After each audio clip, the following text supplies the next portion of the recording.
ಮಧ್ಯಾಹ್ನ 3 ಗಂಟೆಗೆ ವಿಧಾನಸಭೆ ಕಲಾಪವನ್ನ ಮುಂದೂಡಲಾಗಿದೆ. ಮಧ್ಯಾಹ್ನ 3 ಗಂಟೆಗೆ ಮತ್ತೆ ಎಲ್ಲಾ ಶಾಸಕರು ವಿಧಾನಸಭೆಯಲ್ಲಿ ಹಾಜರಿರ್ತಾರೆ.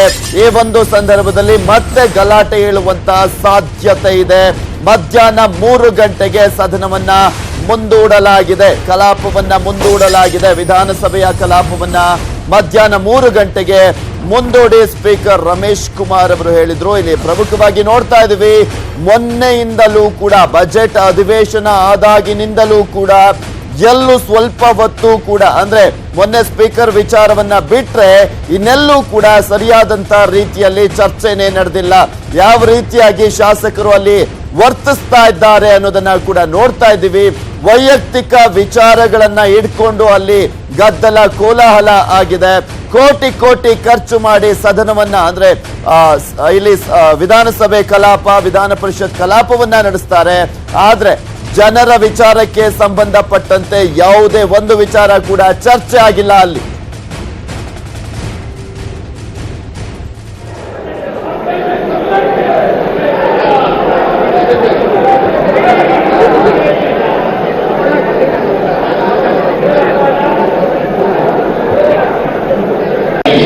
ಸಭೆಯನ್ನು ಈಗ ಮುಂದೂಡಿ ಪುನಃ ನಾವು 3 ಗಂಟೆಗೆ ಸಮಾವೇಶಗೊಳ್ಳಲಿದ್ದೇವೆ.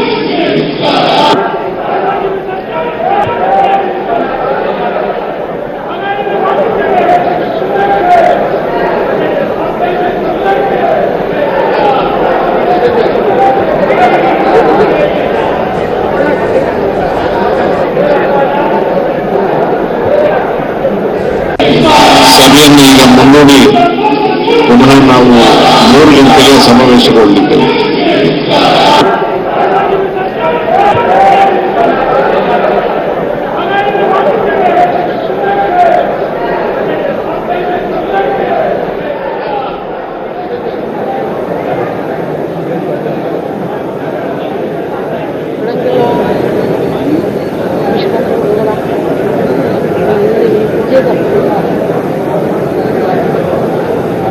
ಇವತ್ತು ವಿಧಾನಸಭೆ ಕಲಾಪ ಆರಂಭವಾಗ್ತಿದ್ದ ಹಾಗೆ, ಸದನ ಆರಂಭವಾಗ್ತಿದ್ದ ಹಾಗೆ ಒಂದು SITಯ ವಿಚಾರ ಮತ್ತು ಒಂದ್ ಕಡೆ ಹಾಸನದಲ್ಲಿ ಪ್ರೀತಮ್ ಗೌಡ ಅವರ ನಿವಾಸದ ಮುಂದೆ ನಡೆದಂತ ಕಲ್ಲು ತೂರಾಟದ ವಿಚಾರನೆ ಮೇನ್ ಆಗಿ ಚರ್ಚೆ ಆಗಿದ್ದು. ಅಂದ್ರೆ ಚರ್ಚೆ ಅನ್ನೋದಕ್ಕಿಂತ ಇಲ್ಲಿ ಪ್ರತಿಭಟನೆಯನ್ನ ನಡೆಸಿ ಬಿಜೆಪಿಯ ಶಾಸಕರು ಗದ್ದಲ ಕೋಲಾಹಲವನ್ನ ಉಂಟು ಮಾಡಿದ್ರು. ಮತ್ತು ಒಂದ್ ಕಡೆ ಧನ ವಿನಿಯೋಗವನ್ನ ವಿಧೇಯಕವನ್ನ ಮಂಡಿಸಲಾಯಿತು, ಅದಕ್ಕೂ ಕೂಡ ಒಪ್ಪಿಗೆಯನ್ನ ಪಡೆದುಕೊಳ್ಳಲಾಯಿತು. ಮಧ್ಯಾಹ್ನ 3 ಗಂಟೆಗೆ ಸದನವನ್ನ ಮುಂದೂಡಲಾಗಿದೆ. ಬಿಜೆಪಿ ಧರಣಿಯ ಹಿನ್ನೆಲೆಯಲ್ಲಿ ಮಧ್ಯಾಹ್ನ 3 ಗಂಟೆಗೆ ಕಲಾಪವನ್ನ ಮುಂದೂಡಲಾಗಿದೆ.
ಮಾನ್ಯ ಈ ಸದನದ ಶಾಸಕರಾದ ಪ್ರೀತಮ್ ಗೌಡರ ಪ್ರಾಣಕ್ಕೆ ಸಭೆಯನ್ನು ಈಗ ಮುಂದೂಡಿ ಪುನಃ ನಾವು 3 ಗಂಟೆಗೆ ಸಮಾವೇಶಗೊಳ್ಳಲಿದ್ದೇವೆ.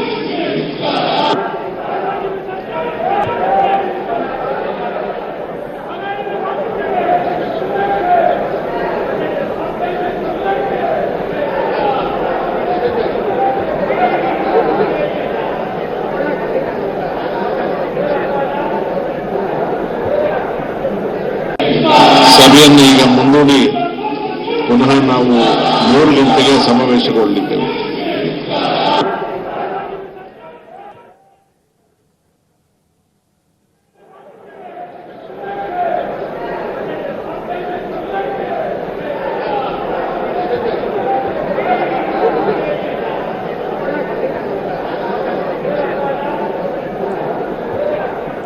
ಸದೆಲ್ಲದ್ರ ಬಗ್ಗೆ ಸಂಪೂರ್ಣವಾದಂತ ಮಾಹಿತಿಯನ್ನ ನೀಡ್ತಾರೆ ನಮ್ಮ ಪ್ರತಿನಿಧಿ ಚಿದಾನಂದ್ ಪಟೇಲ್. ವಿಧಾನಸೌಧದಿಂದ ನೇರ ಸಂಪರ್ಕದಲ್ಲಿ ಜಾಯ್ನ್ ಆಗ್ತಾ ಇದ್ದಾರೆ. ಎಸ್ ಚಿದಾನಂದ್ ಪಟೇಲ್, ವಿಧಾನಸಭೆ ವಿಧಾನ ಪರಿಷತ್ ಕಲಾಪ ಅಂದ್ರೆ ಇಲ್ಲಿ ಸದನ ಆರಂಭವಾದಾಗಿನಿಂದಲೂ ಕೂಡ ಇದೇ ರೀತಿಯಾಗಿ ಗದ್ದಲ ಕೋಲಾಹಲ ನಡೀತಾನೆ ಇದೆಯಲ್ಲ, ಏನ್ ಕತೆ ಅಂತ?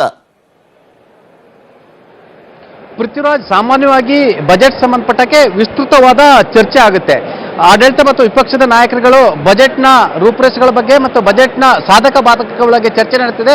ಸಾಮಾನ್ಯವಾಗಿ ವಿಪಕ್ಷಗಳು ಬಜೆಟ್ ಸಂಬಂಧಪಟ್ಟ ಹಾಗೆ ಒಂದು ದೊಡ್ಡ ಮಟ್ಟದ ವಿಮರ್ಶೆಯನ್ನೇ ಮಾಡ್ತಾರೆ, ರಚನಾತ್ಮಕವಾದ ಚರ್ಚೆ ಕೂಡ ನಡೀತಿದೆ. ಆದರೆ ಈ ಒಂದು SIT ರಚನೆ ವಿಚಾರ ಮತ್ತು ಹಾಸನ ಶಾಸಕ ಪ್ರೀತಮ್ ಗೌಡ್ರವರ ಮನೆಗೆ JDS ಕಾರ್ಯಕರ್ತರು ನುಗ್ಗಿ ಗಲಾಟೆ ಮಾಡಿದ ಪ್ರಕರಣವನ್ನೇ ಮುಂದಿಟ್ಟುಕೊಂಡು ಬಿಜೆಪಿ ಇವತ್ತು ಕಲಾಪ ಆರಂಭವಾದ ಕೂಡಲೇ ಪ್ರತಿಭಟನೆಯನ್ನು ಮುಂದುವರಿಸಿತು ಮತ್ತು ಧರಣಿಯನ್ನು ಮುಂದುವರಿಸಿತು. ಆಡಳಿತ ಪಕ್ಷದ ವಿರುದ್ಧ ಘೋಷಣೆಯನ್ನು ಕೂಗಿತು. ಇದರ ಲಾಭವನ್ನು ಪಡೆದಂತ ಆಡಳಿತ ಪಕ್ಷ ಇದೇ ಸಂದರ್ಭದಲ್ಲಿ ಬಜೆಟ್ಗೆ ಅನುಮೋದನೆ ಕೂಡ ಪಡೆಯುವ ಮುಖಾಂತರ, ಅಂದ್ರೆ ಧನ ವಿನಿಯೋಗ ವಿಧೇಯಕ ಬಿಲ್ಗೆ ಅಂಗೀಕಾರ ಪಡೆಯುವ ಮುಖಾಂತರ ಎಲ್ಲ ಒಂದು ಕಡೆ ಬಿಜೆಪಿ ಪ್ರತಿಭಟನೆ ನಡೆಯುವ ಕೂಡ ಬಜೆಟ್ಗೆ ಇದೇ ಮೊದಲ ಬಾರಿಗೆ ಚರ್ಚೆಯಿಲ್ಲದೆ ಅಂಗೀಕಾರವನ್ನು ಸರ್ಕಾರ ಪಡೆದುಕೊಂಡಿದೆ.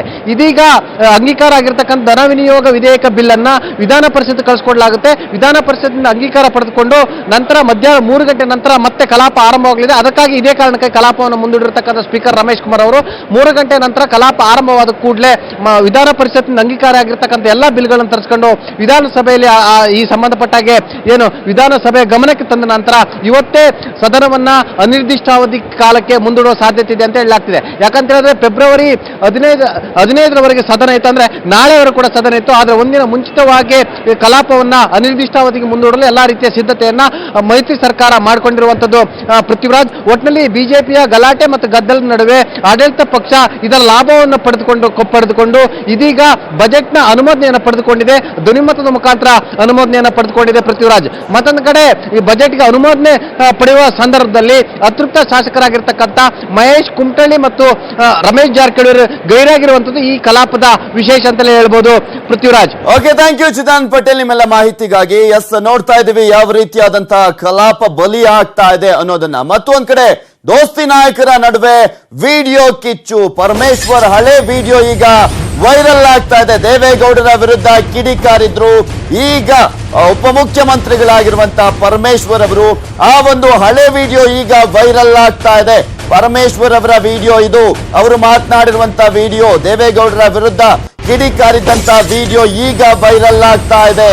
ದೋಸ್ತಿ ನಾಯಕರ ನಡುವೆ ವಿಡಿಯೋ ಕಿಚ್ಚು ಶುರುವಾಗುವಂತಹ ಸಾಧ್ಯತೆ ಇದೆ. ಪರಮೇಶ್ವರ್ ಹಳೆ ವಿಡಿಯೋ ಈಗ ವೈರಲ್ ಆಗ್ತಾ ಇದೆ. ಏಕೆಂದ್ರೆ ಪ್ರೀತಮ್ ಗೌಡ ಮಾತನಾಡಿದ್ದಾರೆ ಅಂತ ಹೇಳಲಾಗ್ತಿರುವಂತ ವಿಚಾರ ಯಾವ ರೀತಿಯಾಗಿ ಆಕ್ರೋಶಕ್ಕೆ ಗುರಿಯಾಗಿತ್ತು ಅಂತ ನೋಡಿದ್ವಿ. ಈಗ ಪರಮೇಶ್ವರ್ ಯಾವಾಗ ಕುಡಿತಾರೆ ಅಂತ, ಅಂದ್ರೆ ಇಲ್ಲಿ ಪ್ರಮುಖವಾಗಿ ಯಾವಾಗ ಕುಡಿತಾರೆ ಅಂತ ಕಾಯ್ತಿದ್ದೇನೆ ಅಂತ ಹೇಳಿದ್ರು. ಹೇಳಿಕೆ ಬಳಿಕ ಕ್ಷಮೆಯನ್ನ ಕೂಡ ಕೋರಿದ್ರು ಪರಮೇಶ್ವರ್ ಅವರು. ದೇವೇಗೌಡರ ವಿರುದ್ಧ ಕಿಡಿಕಾರಿದ್ದಂತ ವಿಚಾರ ಈಗ ಸಾಕಷ್ಟು ವೈರಲ್ ಆಗ್ತಾ ಇದೆ. ವಿಷ ಯಾವಾಗ ಕುಡಿತಾರೆ ಅಂತ ಪರಮೇಶ್ವರ್ ಅವರು ಮಾತನಾಡಿದ್ರು.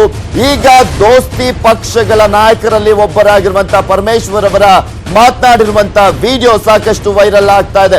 ಆ ಒಂದು ಹೇಳಿಕೆಯ ಬಳಿಕ ಕ್ಷಮೆಯನ್ನ ಕೂಡ ಕೋರಿದ್ರು ಉಪಮುಖ್ಯಮಂತ್ರಿಗಳು, ಹಾಲಿ ಉಪಮುಖ್ಯಮಂತ್ರಿಗಳಾಗಿರುವಂತಹ ಪರಮೇಶ್ವರ್ ಅವರು. ಇಲ್ಲಿ ಪ್ರಮುಖವಾಗಿ ಮಾತನಾಡುವಂತಹ ಸಂದರ್ಭದಲ್ಲಿ ದೇವೇಗೌಡರು ಯಾವಾಗ ವಿಷ ಕುಡಿತಾರೆ ಅಂತ ಮಾತನಾಡಿದಂತ ವಿಚಾರ ಈಗ ಸಾಕಷ್ಟು ಕಿಚ್ಚನ್ನ ಹತ್ತಿಸ್ತಾ ಇದೆ. ಇಲ್ಲಿ ಪ್ರಮುಖವಾಗಿ ಪ್ರೀತಮ್ ಗೌಡ ಮಾತನಾಡಿದಂತ ವಿಚಾರ ಯಾವ ರೀತಿಯಾಗಿ JDS ಕಾರ್ಯಕರ್ತರು ರೊಚ್ಚಿಗೆದ್ದು ಆಕ್ರೋಶವನ್ನ ವ್ಯಕ್ತಪಡಿಸಿ ಅಸಮಾಧಾನಗೊಂಡು ನಂತರ ಕಲ್ಲು ತೂರಾಟವನ್ನ ಕೂಡ ನಡೆಸಿದ್ರು ಅಂತ ನೋಡಿದ್ವಿ. ಈ ಒಂದು ವಿಚಾರಕ್ಕೆ ಟಕ್ಕರನ್ನ ಕೊಡುವ ನಿಟ್ಟಿನಲ್ಲಿ ಈಗ ಪರಮೇಶ್ವರ್ ಅವರು ಮಾತನಾಡಿರುವಂತ ಒಂದು ವಿಡಿಯೋ ವೈರಲ್ ಆಗ್ತಾ ಇದೆ. ಆ ಒಂದು ಮಾತನಾಡಿದಂತ ಸಂದರ್ಭದಲ್ಲಿ ಆಡಿದಂತ ಮಾತುಗಳಿಗೆ ನಂತರ ಪರಮೇಶ್ವರ್ ಅವರು ಕ್ಷಮೆಯನ್ನ ಕೂಡ ಕೋರಿದ್ರು. ಯಾವಾಗ ವಿಷ ಕುಡಿತಾರೆ ದೇವೇಗೌಡರು ಅನ್ನುವ ಮಾತು ಆ ಒಂದು ಸಂದರ್ಭದಲ್ಲೇ ಆಕ್ರೋಶಕ್ಕೆ ಗುರಿಯಾಗಿತ್ತು. ನಂತರ ತಪ್ಪಿನ ಅರಿವಾಗಿ ಕ್ಷಮೆಯನ್ನ ಕೂಡ ಕೋರಿದ್ರು ಪರಮೇಶ್ವರ್ ಅವರು.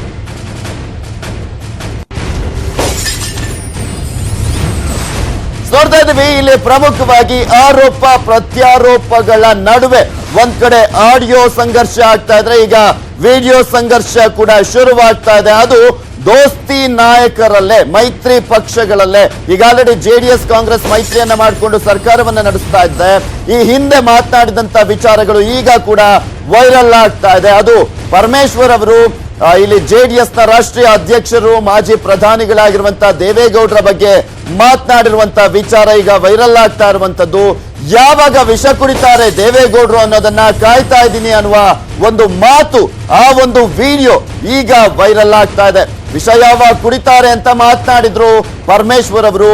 ಅದೇ ಒಂದು ವಿಚಾರ, ಅದೇ ಒಂದು ಹೇಳಿಕೆ ವಿಡಿಯೋದಲ್ಲಿ ಏನು ಅದು ದಾಖಲಾಗಿದೆ, ಆ ಒಂದು ವಿಚಾರ ಈಗ ಸಾಕಷ್ಟು ವೈರಲ್ ಆಗ್ತಾ ಇದೆ. ಸೊ ಇದೇ ಒಂದು ವಿಚಾರಗಳು ಈಗ ಸಾಮಾಜಿಕ ಜಾಲತಾಣದಲ್ಲೂ ಕೂಡ ವೈರಲ್ ಆಗ್ತಿರುವಂತದ್ದು. ನ್ಯೂಸ್ 18 ಕನ್ನಡದ ಬಳಿ ಆ ಒಂದು ವಿಡಿಯೋ ಇದೆ. ಏನ್ ಮಾತನಾಡಿದ್ದಾರೆ ಪರಮೇಶ್ವರ್ ಅವರು ಅನ್ನೋದ್ರ ಬಗ್ಗೆ ಸ್ಫೋಟಕವಾದಂತ ವಿಡಿಯೋ ನ್ಯೂಸ್ 18 ಕನ್ನಡದ ಬಳಿ ಇದೆ. ಅದನ್ನ ಕೆಲವೇ ಕ್ಷಣಗಳಲ್ಲಿ ನಿಮ್ಮ ಮುಂದೆ ತೋರಿಸ್ತೀವಿ. ಏನ್ ಮಾತನಾಡಿದ್ರು, ಅಧಿಕಾರಕ್ಕೇರುವ ಮುನ್ನ ಪರಮೇಶ್ವರ್ ಅವರು ದೇವೇಗೌಡರ ವಿಚಾರಕ್ಕೆ ಸಂಬಂಧಪಟ್ಟಂತೆ ಇಲ್ಲಿ ಪ್ರಮುಖವಾಗಿ ರಾಜಕೀಯದ ವಿಚಾರಕ್ಕೆ ಬಂದಂತಹ ಸಂದರ್ಭದಲ್ಲಿ ಯಾರು ಏನ್ ಬೇಕಾದ್ರೂ ಎಷ್ಟು ಬೇಕಾದ್ರೂ ಮಾತನಾಡ್ತಾರೆ. ಒಬ್ಬರ ಬಗ್ಗೆ ತಾವು ಅಸಮಾಧಾನವನ್ನ ವ್ಯಕ್ತಪಡಿಸುವಂತಹ ಸಂದರ್ಭದಲ್ಲಿ ಯಾವ ಲೆವೆಲ್ಗೆ ಬೇಕಾದ್ರೂ ಇಳಿತಾರೆ ಅನ್ನೋದಕ್ಕೆ ಈ ಒಂದು ವಿಡಿಯೋ ಕೂಡ ಸಾಕ್ಷಿ. ಅದು ಪರಮೇಶ್ವರ್ ಅವರು ಮಾತನಾಡಿರುವಂತ ವಿಚಾರ.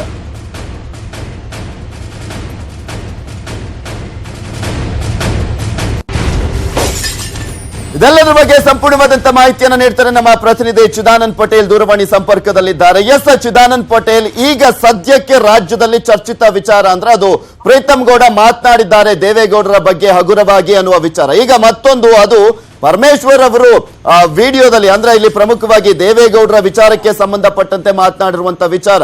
ಯಾವ ರೀತಿಯಾಗಿ ಇದು ಕಿಚ್ಚನ್ನ ಹತ್ತಿಸುವಂತ ಸಾಧ್ಯತೆ ಇದೆ ಅಂತ? ಸಾಮಾಜಿಕ